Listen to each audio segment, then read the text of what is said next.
के चंद्रमोहन कुमार की खबर है कि पशुपति पारस कल रात दिल्ली पहुंचे हैं, जबकि आरपी सिंह आज दिल्ली पहुंचे हैं। चंद्रमोहन, बिहार से क्या हो रहा है?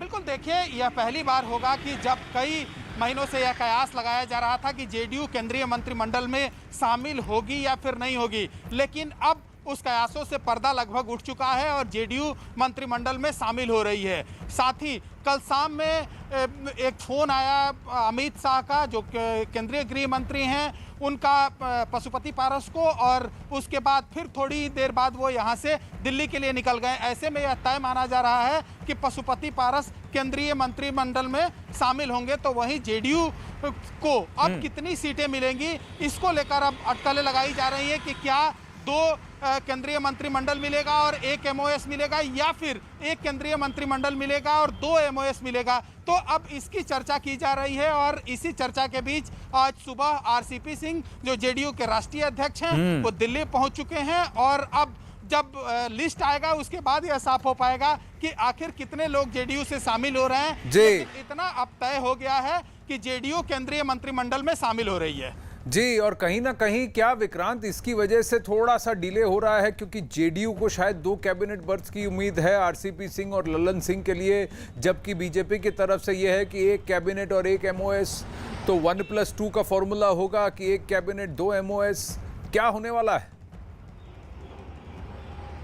देखिए आनंद, मुझे लगता है कि ये मामला अब सुलझ चुका होगा, क्योंकि जब पिछली बार की बात थी तब कैबिनेट में जेडीयू इसी कारण शामिल नहीं हुई थी कि जेडीयू को 1 कैबिनेट मंत्री का पद मिल रहा था। तो उस समय जेडीयू शामिल नहीं हुई थी और उसका ये कहना था कि उसे उचित प्रतिनिधित्व मिलना चाहिए। तो मुझे लगता है इस सवाल का जवाब अब तलाश लिया गया है, और वो क्या फार्मूला निकाला गया है, कैसे फार्मूला निकाला गया है, क्योंकि ललन सिंह और आरसीपी सिंह, इन दोनों का ही मंत्री बनने का पूरा कहा जा रहा है कि कयास लगा सकते हैं। और दोनों इस समय दिल्ली में ही आज शाम तक रहेंगे। तो दिल्ली में ये लोग आ चुके हैं और ये भी कहा जा रहा है कि बीजेपी के नेतृत्व से मुलाकात भी होगी आरसीपी सिंह की।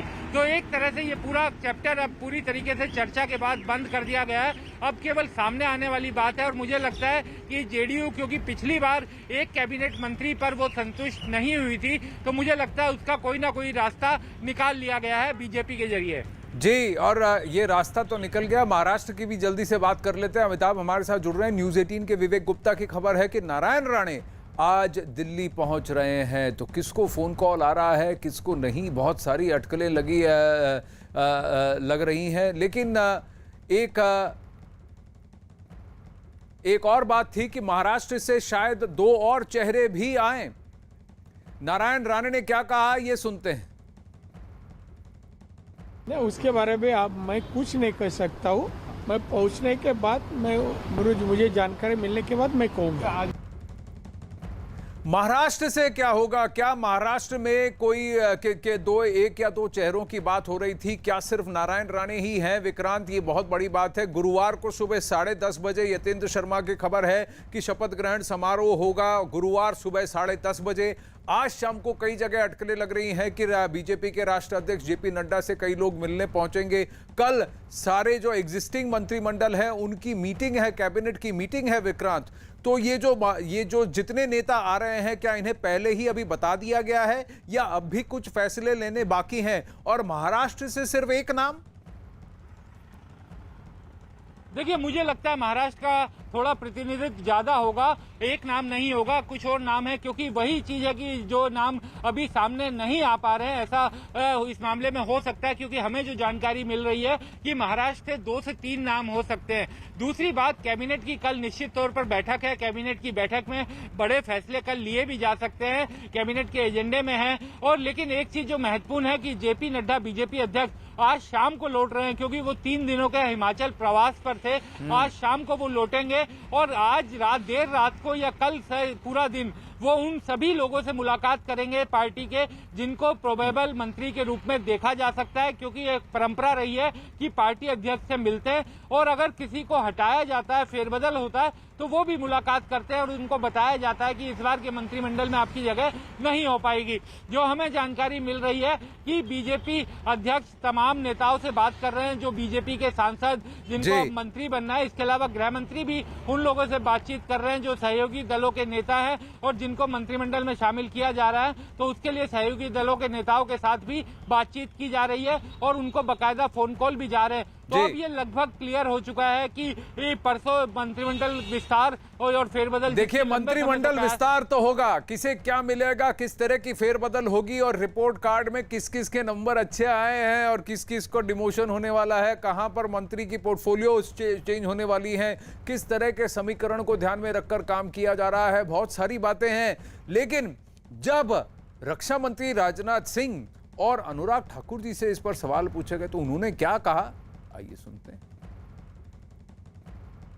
रक्षा मंत्री जी, क्या जल्दी विस्तार हो रहा है, कैबिनेट में विस्तार हो रहा है? अभी इस संबंध में मैं कुछ नहीं कह सकता। रक्षा मंत्री जी, क्या जल्दी विस्तार हो रहा है, कैबिनेट में विस्तार हो रहा है? अभी इस संबंध में मैं कुछ नहीं कह सकता। ना इसमें मैं तय करने वाला हूं, ना आपको इन्फॉर्म करने वाला हूं। जो उचित लोग हैं वही इस पे आपको कोई जानकारी दे पाएंगे।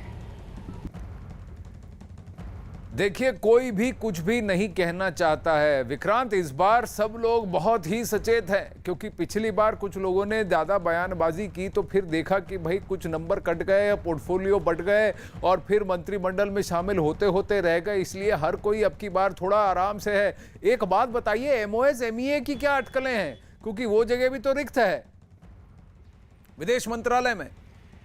देखिए, बिल्कुल उस पद पर भी नियुक्ति इस बार के मंत्रिमंडल विस्तार में हो जाएगी। और आनंद, जो आप बात कह रहे थे कि जो लोगों ने सावधानी बरती है, निश्चित तौर पर जिनके पास फोन कॉल चले गए हैं वो लोग भी अभी इस मामले में खुलकर नहीं बात करना चाहते, क्योंकि उन्हें पता है कि ये प्रधानमंत्री का विशेषाधिकार होता है। और अंतिम समय तक कई बार ये देखा गया है कि लोग अचकन सिलवा लेते हैं शपथ ग्रहण में जाने के लिए और उसके बाद पता चलता है कि उनका नाम आखिरी समय पर कट गया है। तो ऐसी नौबत कोई आने नहीं देना चाहता, इसलिए कोई अपना नाम खुलकर बता नहीं रहे। हालांकि ये हमारे पास पुख्ता जानकारी है कि नेताओं के पास फोन जाने शुरू हो गए हैं। और हालांकि कब ये परसों, अब ये खबर आ रही है कि परसों मंत्रिमंडल विस्तार होगा, तो उससे पहले मुझे लगता है कि कल एक तरह से तस्वीर मोटा मोटा साफ हो जाएगी, क्योंकि जो भी नेता सांसद बीजेपी अध्यक्ष से मिलने जाएंगे तो उनको लेकर के एक रफ कयास आप लगा सकते हैं, पुख्ता कयास आप लगा सकते हैं जो लोग मुलाकात करेंगे कि वो मंत्रिमंडल में उनकी भूमिका हो सकती है। जी, इस यहाँ पर तो सही बैठता है अजीत की मुलाकात भी होगी, क्या बात होगी ये बात किसी से ना कहना जब तक शपथ ग्रहण ना हो जाए। लेकिन एक बात बताइए, कुछ वादे भी किए गए हैं उत्तर प्रदेश में बीजेपी द्वारा अपने जो एलाइज हैं उनको, जैसे निषाद पार्टी है, तो क्या उनको भी आमंत्रण आया है, क्या उनको भी जगह मिलेगी? में निषाद पार्टी अपना दल ये भारतीय जनता पार्टी के साथ है और ओम प्रकाश राजभर की सुहेल देव पार्टी वो उनसे अलग हो गई है। प्रवीण निषाद अमित शाह से भी मिले थे, जेपी नड्डा से मिले थे और उन्होंने ये बात रखी थी कि उनको प्रतिनिधित्व दिया जाए, लेकिन बाद में उन्होंने उत्तर प्रदेश में प्रतिनिधित्व की बात कर दी, यानी उत्तर प्रदेश में उनको कैबिनेट मंत्री का दर्जा दिया जाए। तो अभी फिलहाल प्रवीण निषाद को कोई फोन नहीं है, अभी वो यहीं मौजूद है। लेकिन अनुप्रिया पटेल और सत्यदेव पचौरी ये दो नाम लगभग फाइनल हो चुके हैं। इसके अलावा रीता बहुगुणा जोशी, SP सिंह बघेल, सकलदीप राजभर जो बलिया से सांसद हैं, राज्यसभा सांसद है, वरुण गांधी के नाम पर भी चर्चा है। हालांकि जिन जिन लोगों को वहां बुलाया जा रहा है वो लोग RT-PCR का टेस्ट कराएंगे। तो इस बात पर भी हमारी नजर है कि कौन कौन से नेताओं के RT-PCR टेस्ट हो रहे हैं आनंद, क्योंकि उत्तर प्रदेश में जो चुनाव हो रहा है ना, तो उसके हिसाब से पूर्वांचल से कौन सा चेहरा देखना है, पश्चिम से कौन सा देना है, आवत से